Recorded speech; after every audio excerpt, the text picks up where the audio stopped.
Hello everyone, your most welcome my YouTube channel English with ग्रामीण पाठशाला। आज के वीडियो में हम क्लास 10th का यूनिट 5 सब्जेक्ट इंग्लिश पढ़ने जा रहे हैं। तो आप इसमें अमेरिकन यूएसए के एक पोएट लिखी हुई हैं ये पोएम द ड्रीज। उनका नाम है एड्रियन रिच।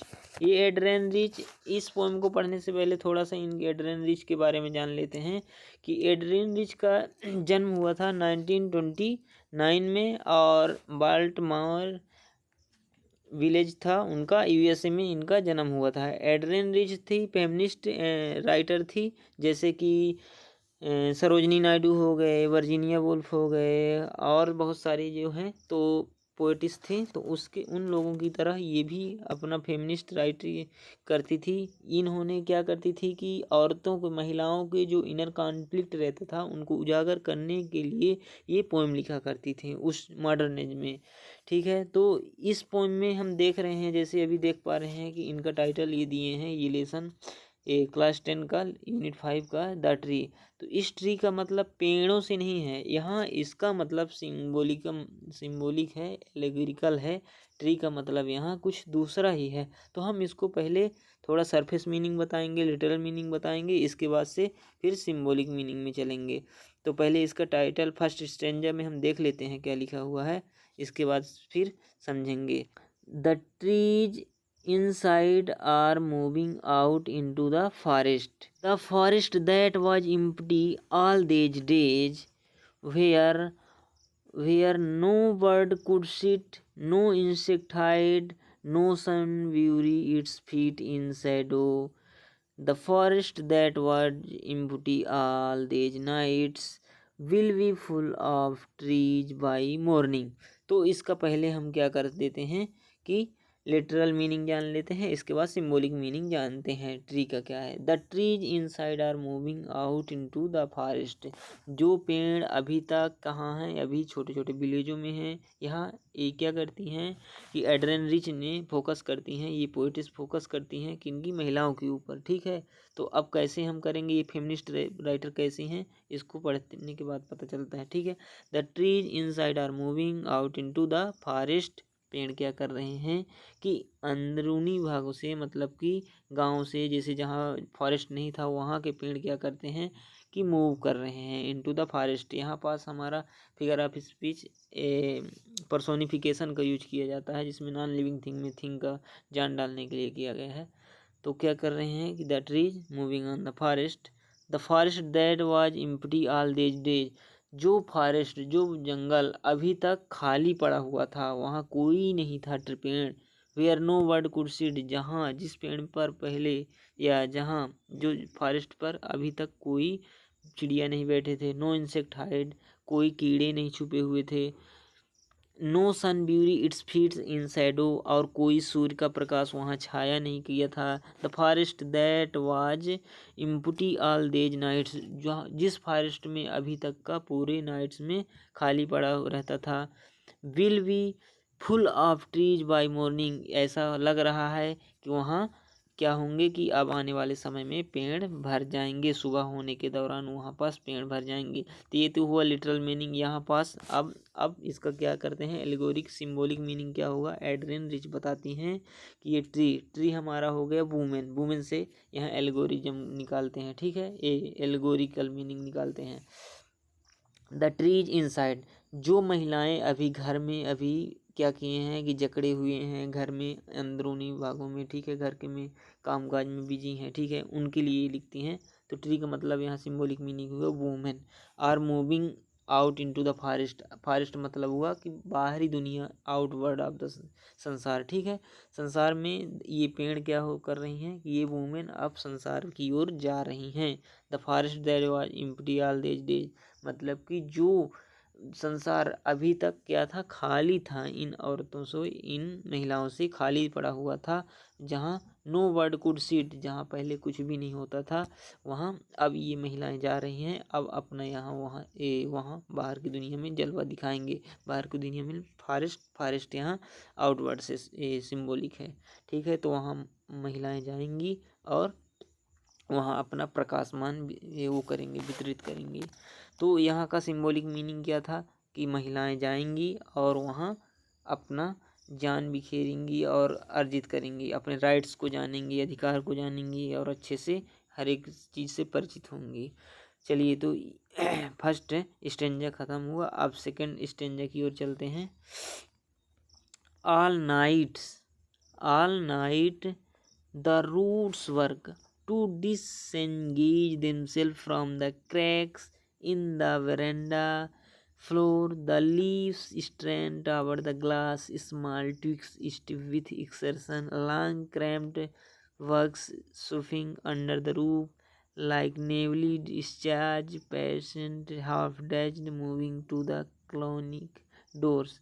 अब देखिए, इसका हम पहले सरफेस मीनिंग जान लेते हैं। All night the roots work. अब जो पूरी रात वर्क क्या करते हैं कि जड़ें काम करती हैं, ठीक है। To disengage themself from the cracks, जो वहाँ छत पर, ठीक है, छत पर, इन द बरांडा फ्लोर, जो बरामदे के छत पर क्या होते हैं कि छोटे छोटे पौधे उसमें लग जाते हैं।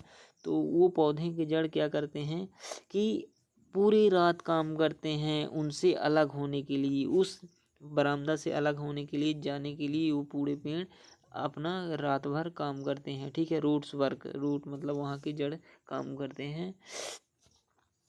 The leaves strain toward the glass, पत्तियाँ स्ट्रेन, पत्तियाँ क्या करती हैं, अपना विस्तारित करती हैं किसकी ओर, द ग्लास की ओर, खिड़कियों की ओर, जो बरामदे में रहते हैं पौधे छोटे छोटे, तो उनकी पत्तियाँ क्या करती हैं, ग्लास की ओर जाती हैं। तो इसका अभी तो सरफेस मीनिंग बता रहे हैं, सिंबॉलिक मीनिंग जब रिलेटेड करेंगे तो इसका कुछ अलग ही निकलेगा, ठीक है। ये नहीं समझ लेना कि ये पत्तियाँ अब जाती हैं, इसका सिंबॉलिक मीनिंग अलग है। ये कविताएं वुमेन के लिए लिखा गया है खासकर। Small twig stiff with exertion, जो छोटे छोटे टहनियाँ हैं तो वो भी संकुचित होकर के मतलब वो कर रहे हैं, जाने के लिए अपना इधर उधर कर रहे हैं। Long cramped boughs shuffling under the roof like newly discharge patient, half dozen moving to the clinic doors. अब जो मतलब बहुत सारी पत्तियां उनके पूरे शरीर के भाग उस पेड़ के जड़ से लेकर के पूरे भाग उस डोर की ओर से प्रस्थान करने के लिए जा रहे हैं। कहाँ, फॉरेस्ट की ओर जाने के लिए प्रस्थान करने के लिए कह रही हैं। अब इसका सिंबॉलिक मीनिंग क्या हो गया कि all nights the root work, यहाँ जो है तो वुमेन क्या करती हैं, पूरी रात सोचती हैं, जो बंधे हुए रहते हैं, ठीक है, समाज में जकड़े हुए रहते हैं या कि घर के अंदर रहते हैं, तो वो पूरी रात ही उनका मन अंदरूनी, ठीक है, आंतरिक मन, उनका इनर कॉन्फ्लिक्ट हमेशा से चलता रहता है कि कैसे निकलें कैसे निकलें। वो मतलब पूरी रात काम करते रहते हैं जाने के लिए, ठीक है। In the veranda floor the leaves stand tower, उनका जो हाथ पैर पूरा जो उठा है ना, पखुड़ियों से मतलब है, टहनियों से मतलब है उनका हाथ पैर, ठीक है, किनका, वुमेन का। बाहर जाने के लिए, उन दुनिया में घूमने के लिए, दुनिया में सीखने के लिए उनका पूरा हिलता डुलता रहता है, उनका मन मस्तिष्क जाने के लिए और जंग से लड़ने के लिए, दुनिया में सीखने के लिए उनका बेतुबा रहता है जाने के लिए, ठीक है। अब अगला स्टेंजा देखते हैं। I sit inside, doors open to the veranda, writing long letters in which I scarcely mention the departure of the forest from the house. The night is fresh, the full moon shines in a sky still open, the smell of leaves and lichen still reach like a voice into the rooms. कहते हैं यहाँ ये कवित्री पोइटिस कहती हैं कि एडेरेन rich कहती हैं कि I sit inside doors open to the बरामदा, जो बरामदा के में मैं क्या करता हूँ, बरामदे के दरवाजे पर मैं बैठ करके राइटिंग लॉन्ग लेटर, बहुत लंबे समय से मैं अपना पत्र लिख रहा हूँ, इन भी जिसमें आई स्कार्सली मेंशन, जिसमें हम मुश्किल से मेंशन किए, the departure of the forest from the house, जो पेड़, मतलब कि यहाँ सिंबॉलिक हो उसको दोनों रिलेट करते जाएंगे, ज़्यादा अच्छा रहेगा, समय भी ज़्यादा नहीं लगेगा। कि जो वुमेन अभी घर से क्या किए हैं कि घर से निकल चुके हैं, फॉरेस्ट निकल चुके हैं, मतलब कि जो वुमेन घर से आउटवर्ड में संसार में चली गई हैं, उनके लिए उनका नाम हम मुश्किल से इसमें शामिल कर पा रहे हैं। द नाइट इज़ फ्रेश, और जिस रात में वो गए हैं, नाइट इज़ फ्रेश, पूरा रात स्वच्छ ताज़ा था। The whole moon shines in sky still open, पूरे उसमें चंद्रमा में कैसे चमक रहे हैं आकाश में चंद्रमा, स्टिल शांत ओपन दिख रही है। The smell of leaves and lichen, यहाँ स्मेल का मतलब होता है सुगंध से नहीं, लिप्स, लिप्स मीन्स पत्तियों से मतलब नहीं है। वुमेन, जो वुमेन बाहर जाने के लिए बेतुबा रहती थी, चल रही हैं। Still reach like a voice into the rooms, उनकी जो आवाज़ें थी, अंदरूनी आवाज़, तो जो घर वाले उनके नहीं समझ पा रहे थे, तो वही उनकी तड़पना के लिए ये एड्राइन रिच लिखती हैं। अब अगले स्टेंजा में हम देखते हैं, My head is full of whispers, which tomorrow will be silent. Listen, the glass is breaking, the trees are stumbling forward into the night, winds rush to meet them. The moon is broken like a mirror, its piece flashes now in the crown of the tallest oak.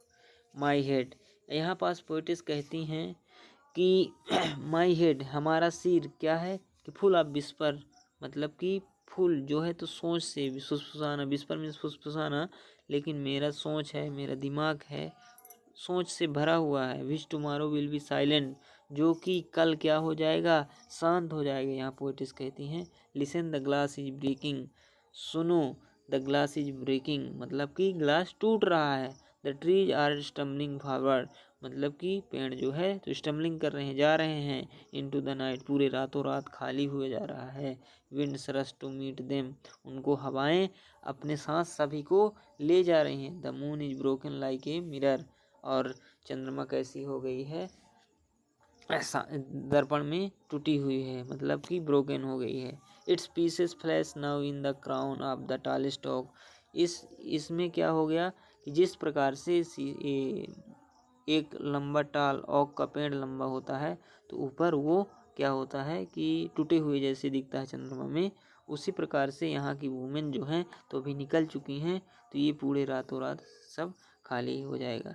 तो आशा करता हूँ कि आपको ये समझ में आया है। एड्राइन रिच, आप जानते हैं कि फेमिनिस्ट राइटर हैं, ये ज़्यादातर औरतें की समस्याओं को उजागर करने के लिए अपने पोएम में इन्होंने वर्णित किया है, और उस समय के मॉडर्न एज के यूएस